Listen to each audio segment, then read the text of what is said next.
But imagine how tired we are. Imagine how tired we are of it. Hi everybody, welcome back to my channel. My name is Amanda. If this is your first time here, welcome back to my channel. I just took my biochemistry exam, so I am free. Oh, thank God. I was studying for the exam for like 2 weeks. Anyway, so if you want to follow me on social media, because everyone says I can't find it, and I'm like, it's linked on my channel, but I'll put it here again, and I'll remember this time. I've been doing good with that. Okay, so ignoring all that, as you can most likely tell from the title of this video, we're gonna be talking about Summer Walker. I'm getting water.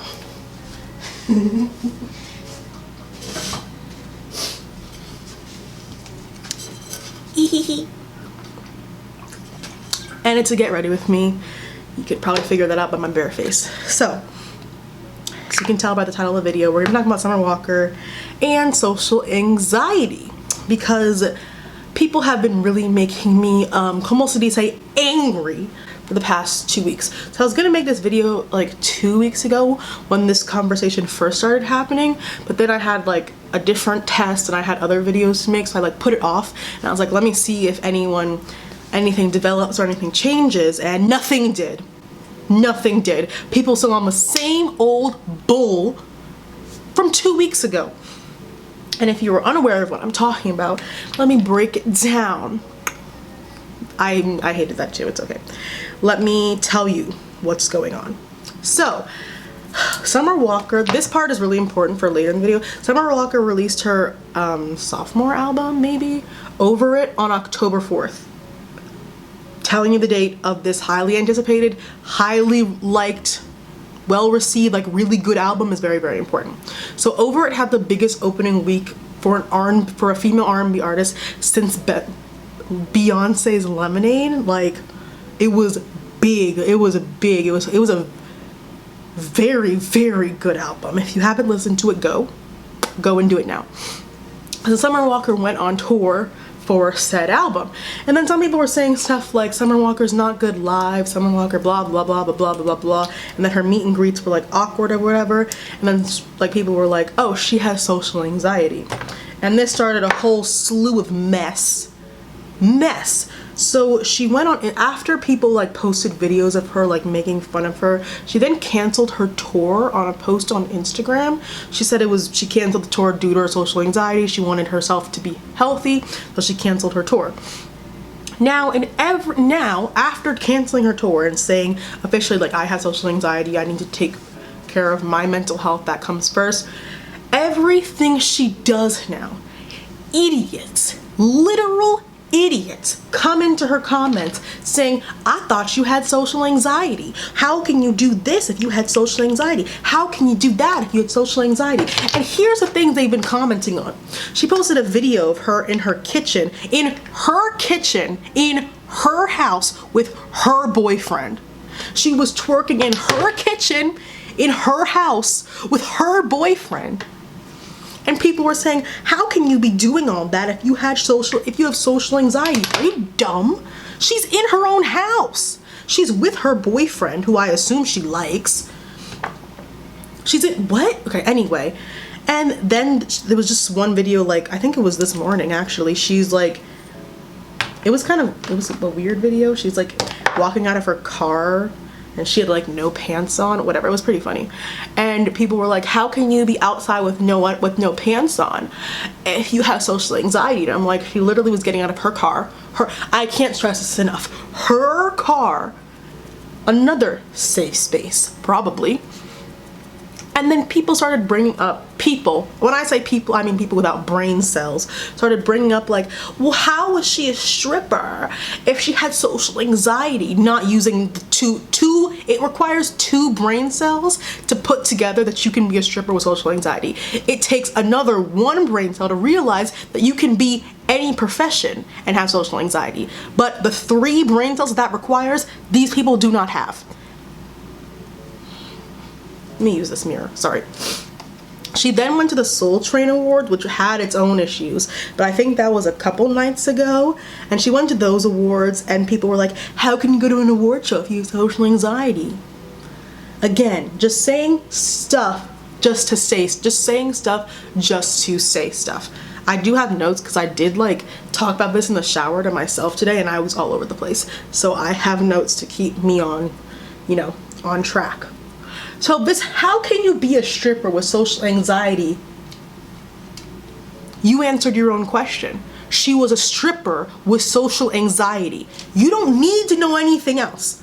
All you need to know is that she was a stripper and she has social anxiety. That's it. You answered your own question because she did it. How can you be a stripper with social anxiety? She did it. She did it. That's how. You went, You answered your own question.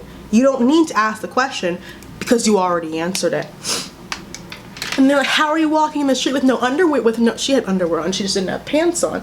Like, how can you do that if you have social anxiety? You answered your own question because she already did it. Because she did it. Whew. Nyma, you see how I'm getting mad? It's the same energy as when your parents, like, you know when you're sick and then you start laughing and your parents are like, how are you sick but you're laughing? How are you watching that TV show you love to watch but you're sick? It's the same dumb energy because the two things don't correlate. It can have an influence on each other, but they don't necessarily have to correlate or correspond.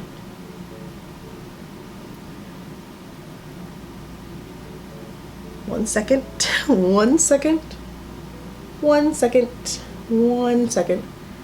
This does take concentration.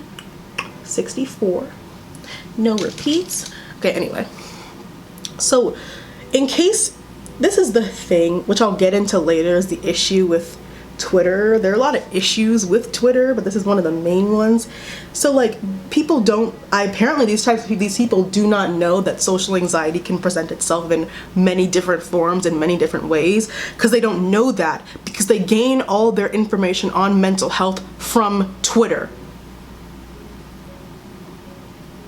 They gain all the information about mental health from birds and idiots on Twitter, which is why it creates this horrific cycle of misinformation. They learn about social anxiety from Twitter and from TV shows, and not from actual people that have it. Do we see an issue? That's one issue. Then we just have, in generally, how people just can seem to show empathy for literal everyone else, including animals, but not black women. Do you know how many, as they should, if like those videos of like animal abuse going around that are sick, literally sick, but like people can always empathize with the dog, but you can't empathize with the black woman. It's crazy. It's really nuts. You can empathize with a bird, a literal bird, a parakeet, not a black woman. Anyway, everyone, I use Twitter specifically because I think it's one of the biggest social networking sites. I'm not sure if it actually is the biggest, but it's one of the ones that I use and people around my age or a little bit older, a little bit younger use. That's where a lot of this discourse happens. Everyone loves to be a mental health warrior, a mental health advocate, preach for understanding and valuing mental health, how important it is, until it comes to a black woman's mental health. And then it's crickets. Literal crickets. You can hear their -3 brain cells not working.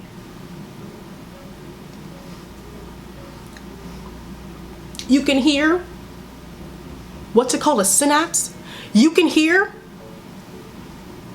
the presynaptic neuron not firing up the postsynaptic neuron. You can hear it not happening. You can hear the neurotransmitter not crossing the what's it called? Syntactic cleft? I should know this. You can hear it not crossing it, and you can hear the train of thought not happening. It's crazy.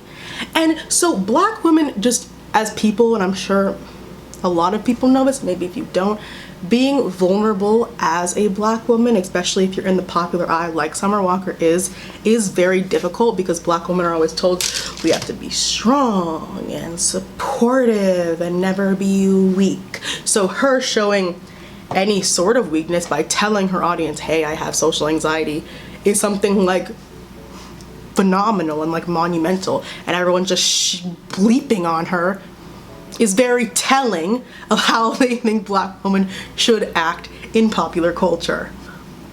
So Summer Walker performing her vulnerability out loud like that in the face of like millions of people, because her album did go to #1 in like a day or maybe a couple of hours. It was very good. You should listen to it.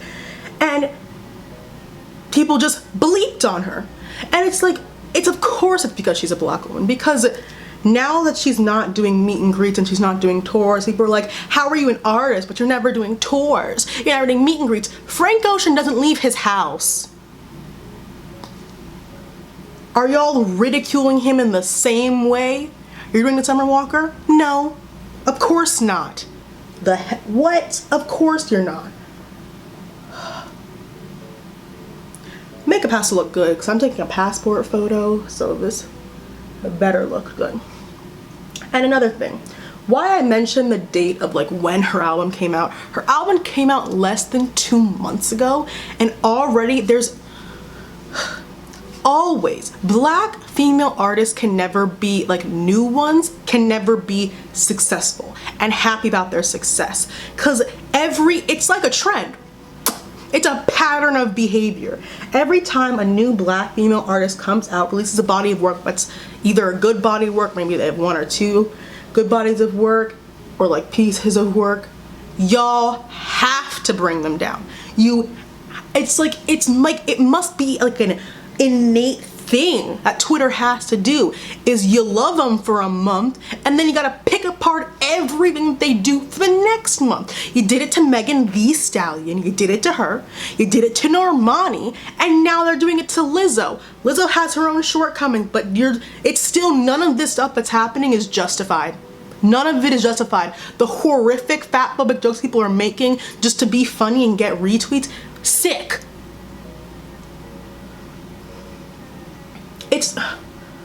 Her album came out literally less than 2 months ago. Broke records, sold copies, and here the birds come, here the people come to invalidate her and bring her down. And here's the thing, social anxiety, first of all, she didn't have to tell you guys. One, two, it's so interesting to see people try to tell other people how they should feel and tell other people about their anxiety disorder. That's very interesting to me. Like, what metaphor? If you have like a broken femur and someone's like, no, you don't have a broken femur, but you're like, but I literally have a broken femur. They're trying to tell you about your own broken leg. Wouldn't that sound stupid? So why is it so hard to understand? Why is it so hard to understand? You cannot tell someone else about their anxiety disorder. Period. Anyway, so this is what I wanted to like culminate the video on, is what like larger topic this, me and this powder, we just don't get along. It's an incredible powder, but it's so messy. So this leads to this broader topic about Twitter's issues. I love Twitter. It is my favorite app, but Twitter has a lot of problems. So when it comes to topics like mental health and like racism and bigotry, and just Twitter is a very accessible app. It's a great thing. It allows anyone and everyone to learn about things. It allows people to share like experiences, to share stories, sometimes even share like scientific evidence to back stuff up. It allows people to do that. So it's great. So in theory, we should be able to have incredible discourse and discussion on things like mental health, on things like racism, on things like misogyny. We should be able to have these conversations. But guess what? The birds are still here. The birds and the dummies are still here. Because of Twitter and this not necessarily new phenomenon, but just renamed phenomenon of clout culture, due to that, we can't do that. Because people will say anything to get retweets. It's kind of sick. People will literally like say, but the thing is, the things that they're saying to get retweets aren't anything like special. It's like unpopular opinion. You should respect black people. What? What? Unpopular opinion. If you're not black, you should not say the N-word. What? Unpopular opinion. Mental health, respecting the mental health of your partner is the most important thing in a relationship. What? Being a decent person gets you 50, 100,000 bajillion retweets. And that's the issue. You're getting nowhere because these very basic, like, they think they're doing something, but you're really not. You're really not doing anything. That's what gets thrown around. And that starts a different conversation of like, well, like, it's probably easier to understand, but like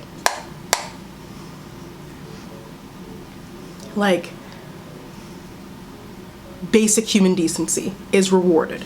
Because we live in a society where being mediocre is okay. Where being polite is considered like a reasonable quality.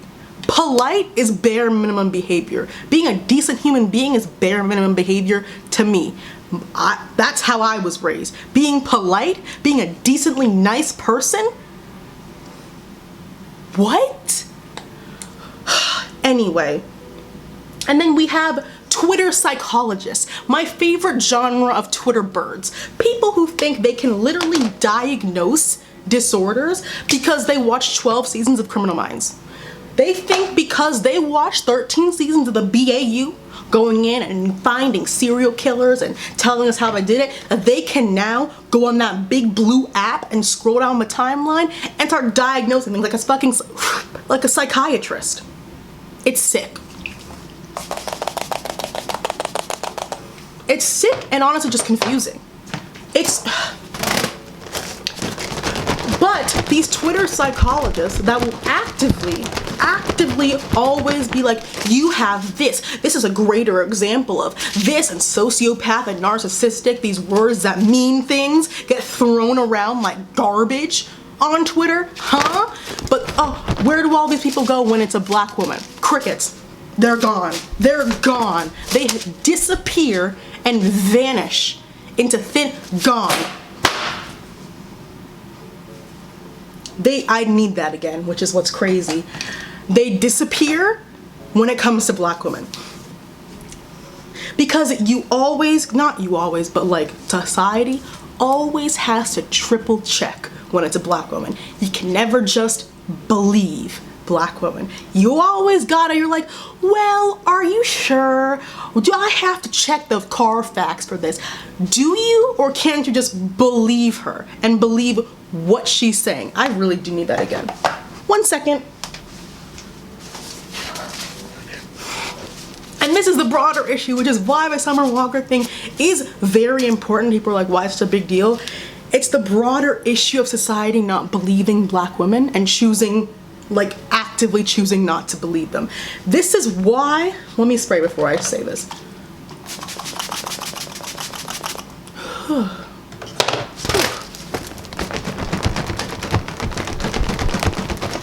This is why we have black women coming out, trigger warning, about their sexual assault survival stories decades later because they weren't believed when they were children. This is why we have black women are 4 times more likely to die in childbirth in a hospital, or more likely to die in a hospital, period, because we're not believed about our pain.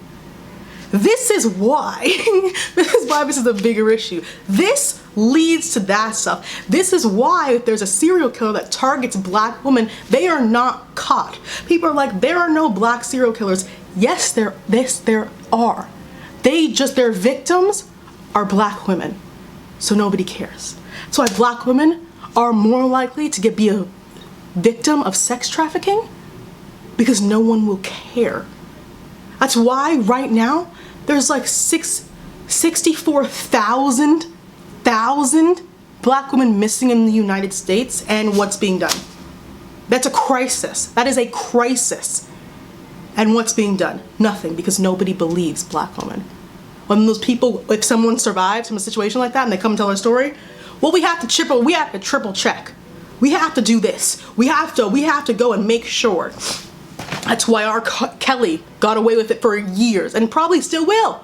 That's why.